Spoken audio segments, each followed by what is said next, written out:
अवामी मुस्लिम league के सरबराह शेख रशीद अहमद ने कहा है कि नून लीग वाले जहां जाते हैं लोग नाजेबा अल्फाज इस्तेमाल करते हैं। पाकिस्तान की जमीन इनके लिए तंग हो गई। कहा कि हुकूमत धक्के से चल रही है। 24 नवंबर को पीटीआई के एहतजाज की कामयाबी से मुतालिक सवाल पर कहा कि इसका जवाब पीटीआई वालों से ही पूछें। वो इस्लामाबाद की मकामी अदालत में सहाफियों से गैर रस्मी गुफ्तगू कर रहे थे।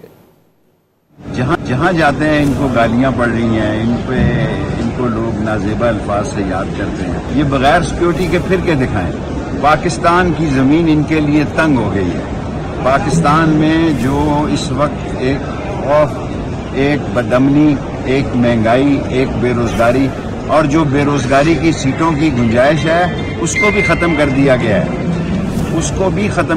गया है। और ये धक्के से चलाई जा रही है। किसी जगह ये धक्का नाकाम होगा और वो दिन ज्यादा दूर नहीं है। हुकूमत नाकाम है, होगी और होकर रहेगी। पीटीआई की 24 नवंबर की काल समिति कामयाब हो जाएगी, ये उनसे पता करें।